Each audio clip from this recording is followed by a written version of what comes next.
Imagine spending months, I mean, maybe even years, operating entirely in the shadows. You're quietly handing out small arms, you're carefully building relationships, and orchestrating this secret, slow-burning insurgency against a foreign adversary. Right, where your entire strategy relies on total invisibility. Exactly. Total secrecy. And then, without any warning whatsoever, your boss goes on national television and enthusiastically announces your invasion plans to the entire world. Oh man, that is the exact moment a meticulously crafted intelligence operation just, disintegrates into a global crisis. It really does. The strategic advantage of secrecy vanishes in a single soundbite. Yeah, and you are just left completely exposed out there. And that profound exposure is really the core of what we are dissecting today. So welcome to another deep dive. Glad to be here. Today we are looking at one of the most jarring geopolitical whiplashes in recent memory. I mean, we are talking about an abrupt 180-degree reversal in U.S. policy regarding a massive ground offensive in the Middle East. And this all unfolded in, the span of just a few days?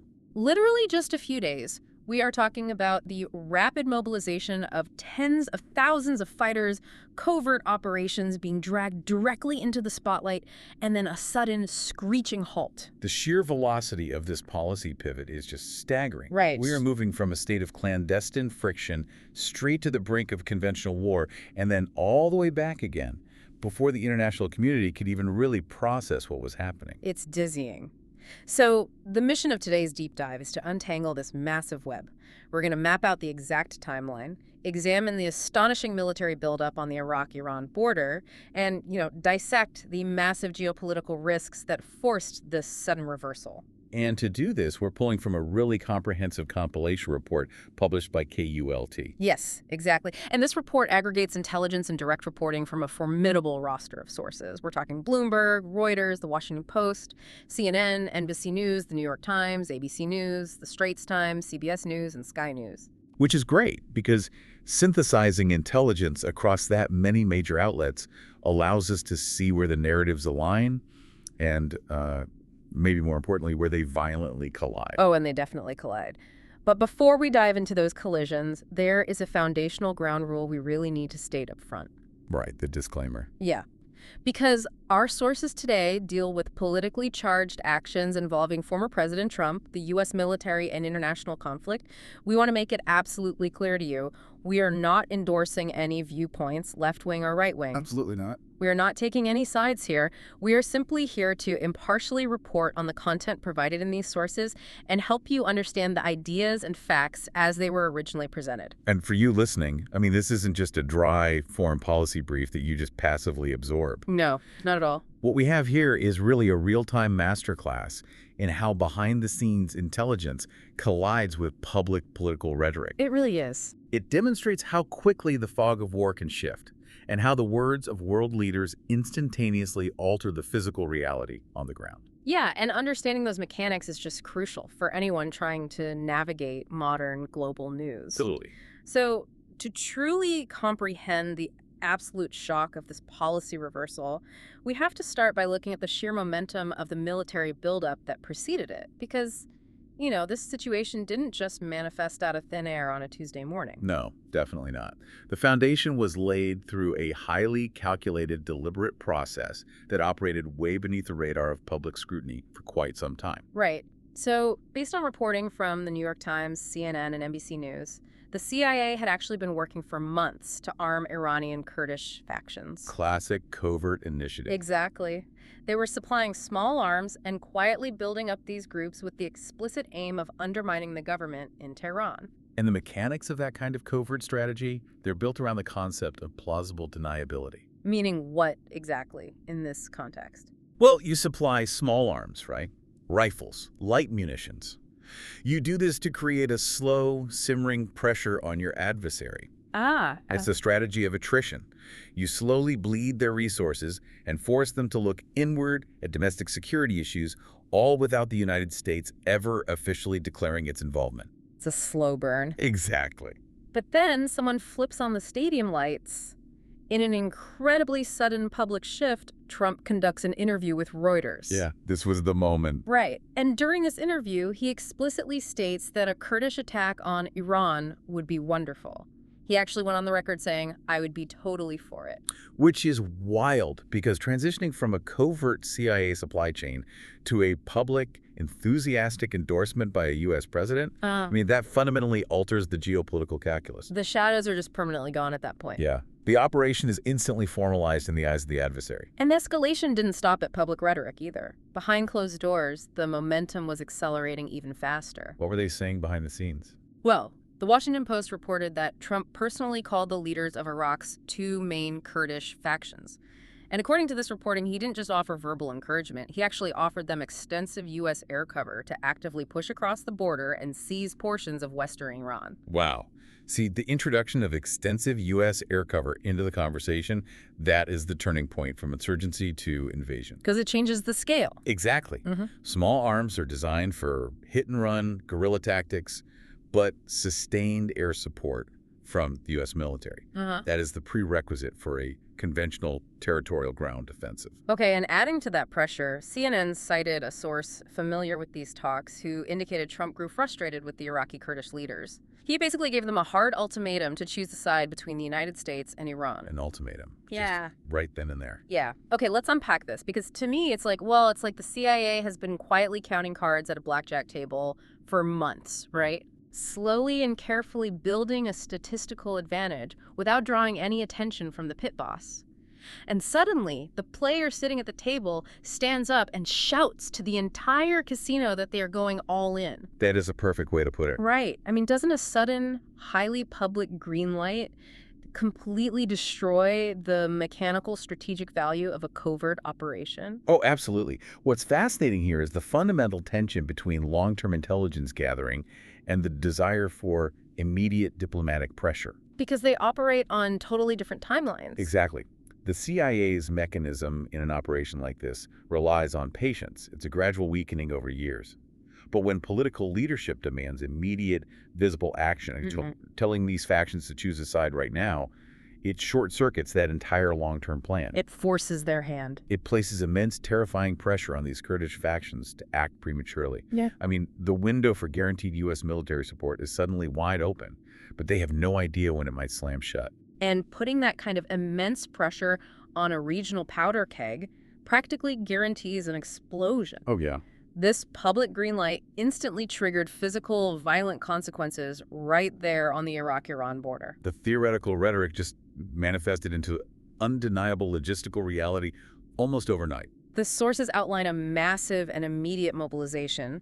So a coalition of Iranian Kurdish opposition groups who are primarily based in the semi-autonomous Iraqi Kurdistan region, they immediately began training and positioning their fighters near the border. And we are talking about groups like the Komal Party, right? Yes, exactly. A long-standing Iranian Kurdish opposition group with deep historical grievances against Tehran. A representative from Komala actually told ABC News that their coalition had between 15,000 and 20,000 fighters ready to mobilize within days. Okay, we really need to pause and consider the raw logistics of that number. It's massive. Moving 15,000 to 20,000 armed personnel into forward operating positions, that is not just a few trucks moving in the night. Right, you're practically moving a small city. Yes. It requires establishing supply lines for food, water, medical support, sanitation, ammunition. A mobilization of that scale creates a massive footprint. Which is instantly visible to satellite imagery and enemy intelligence. You can't hide 20,000 people massing on a border. And Iran certainly saw it happening. Their response was incredibly aggressive. They didn't wait for an actual border incursion to take place. What did they do? They proactively started launching drone and missile attacks directly against these Kurdish opposition camps located inside Iraqi Kurdistan. Striking across a sovereign border into Iraq to hit these encampments? I mean, that demonstrates just how seriously Tehran viewed the buildup. They weren't messing around. No, it was treated as an imminent existential threat. And Iranian President Masoud Pezeshkian openly ordered his security forces to act decisively against what he framed as separatist activity. Right. Meanwhile, on the opposite side of the equation, the preparation for the invasion seemed to be actively underway. U.S. and Israeli airstrikes began hitting western Iran. Yeah. They were specifically targeting border guard posts, communications towers, and Revolutionary Guard installations along the roads leading in from Iraq. Militarily speaking, that is textbook preparation for a ground offensive. Clearing the way. Exactly. Taking out communications networks blinds the adversary, and destroying border posts physically clears the path. It sends a clear signal to the mobilized Kurdish forces that the road is being paved for their advance. But here's where it gets really interesting, though. You have U.S. and Israeli jets hitting targets from the sky, but on the ground, Iran is instantly launching heavy volleys of missiles and drones at these Kurdish camps. Yeah, the retaliation was fierce. Right, and remember, these Kurdish fighters were supplied with small arms by the CIA. They have rifles. They do not have Patriot missile defense batteries. No, they definitely don't. So aren't these lightly armed fighters essentially being set up as bait? I mean, they're sitting on the border, taking direct missile fire, while they wait for this promised U.S. air cover to materialize into a full-scale ground offensive. If we connect this to the bigger picture, you are identifying the brutal mechanical reality of proxy warfare. It's just devastating. It is. From Iran's perspective, 20,000 fighters mobilizing on their border is not a localized policing issue. It is a national security emergency. So they bring out the big guns. Exactly. They are going to respond by mobilizing their heavy military apparatus. Right. Suicide drones, ballistic missiles, artillery, and 20,000 fighters armed only with rifles simply cannot shoot down a ballistic missile. Right.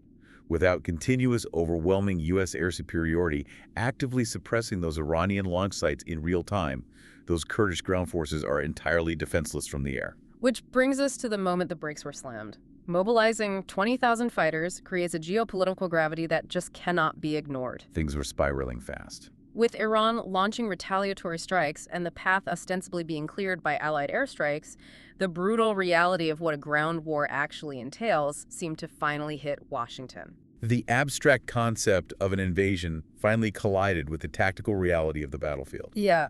And that led to the abrupt reversal that kicked off our deep dive today. Exactly. So Bloomberg dropped a report on Saturday stating that Trump abruptly reversed his position. He officially ordered the Kurdish forces not to enter the ongoing war against Iran. A complete, definitive stand-down order. Going from calling an attack wonderful early in the week to issuing a total stand-down order by Saturday, I mean, that is a monumental pivot in strategy. Unprecedented, really. The sources point to a chorus of severe warnings coming from military analysts and former officials. What were they warning about? Well, they realized that a Kurdish insurgency wouldn't just be a quick, clean strike. It would unavoidably transform the existing air campaign into a massive, protracted ground conflict. A Bloomberg opinion piece published that same Saturday warned specifically that this path leads to endless war. And the phrase endless war is highly radioactive in American politics. Nobody wants to touch that. Exactly.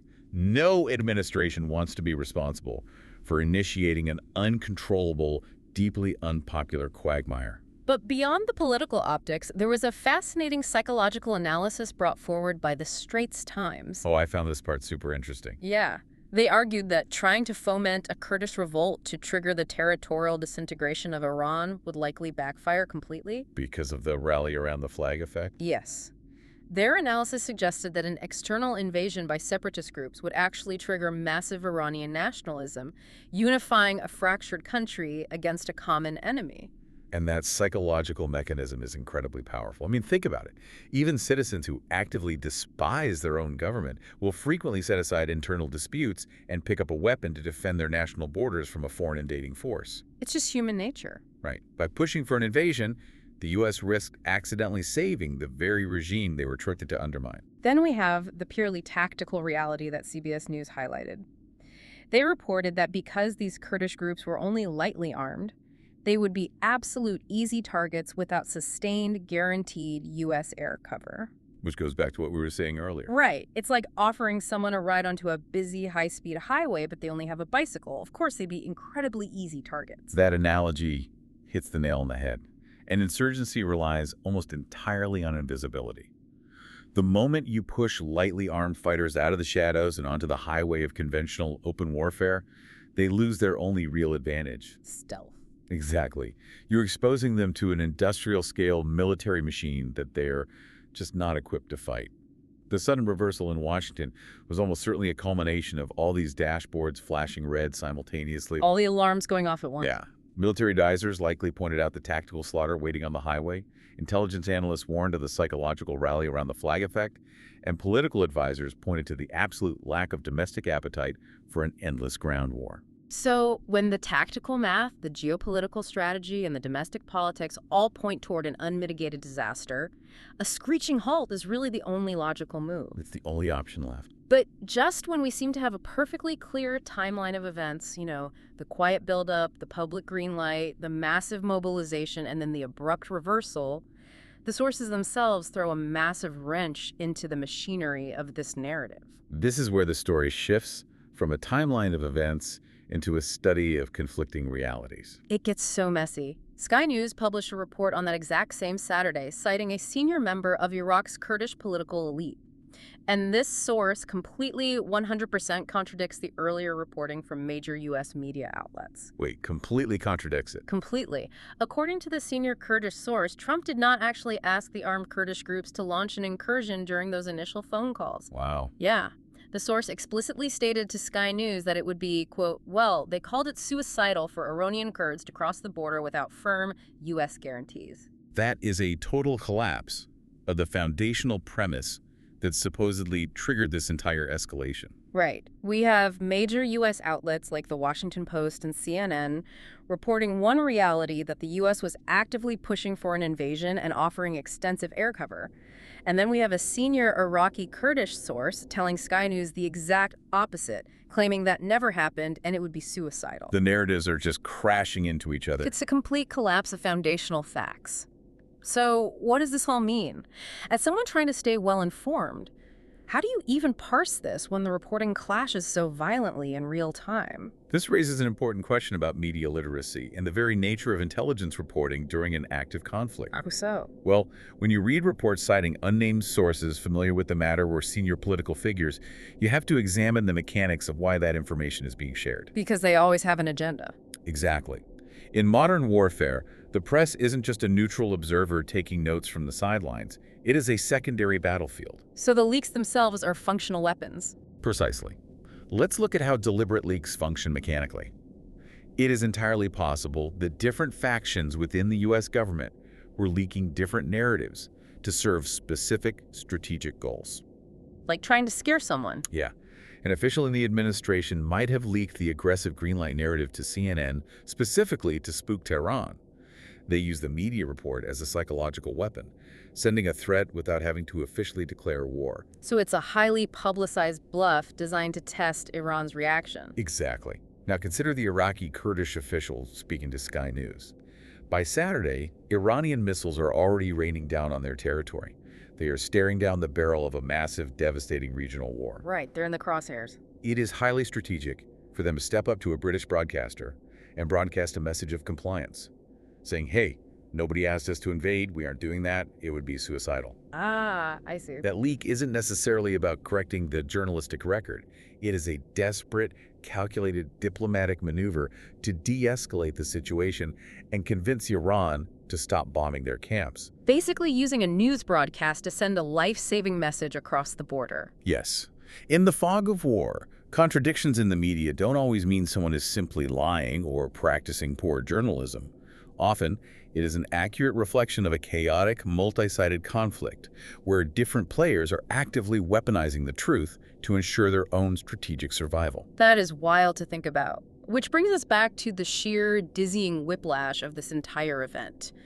To quickly recap the timeline we've unpacked today, we started with a slow, covert CIA campaign operating in the shadows, quietly arming factions with small arms. The slow burn. Right, and that operation was suddenly blown wide open by public presidential endorsements of a wonderful attack, leading to high-level reports of promised air cover. The stadium lights turning on. Exactly. And that rhetoric manifested into a terrifying physical reality on the ground. 20,000 mobilized fighters stepping out of the shadows, immediately met by retaliatory Iranian missile strikes. And finally, an abrupt stand-down order was issued amidst a storm of heavily conflicting media reports about who ordered what and when. And for you listening, navigating through these sources proves a vital, universal point about geopolitics. Which is? International relations is never a simple, clean game of chess played with perfect information. Not even close. It is a chaotic, noisy room full of moving parts, contradictory intelligence, competing agendas, and incredibly profound human consequences. Examining these events through multiple perspectives, especially when those perspectives clash, is really the only way to begin to understand the true mechanics of that chaos. It's the only way to truly read the room.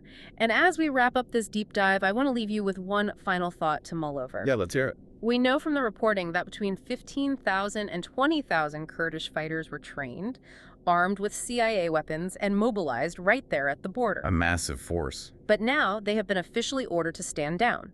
Think about the physical reality of that for a second. You can't just tell 20,000 mobilized, heavily motivated, armed fighters to simply pack up their gear, go home, and forget the last week ever happened. No, you really can't. What happens to all that kinetic energy? Did this aborted mission just create a new, fully armed, unguided missile in the Middle East? That is a terrifying question. Yeah. Thank you so much for joining us on this deep dive. We'll catch you next time. Stay curious.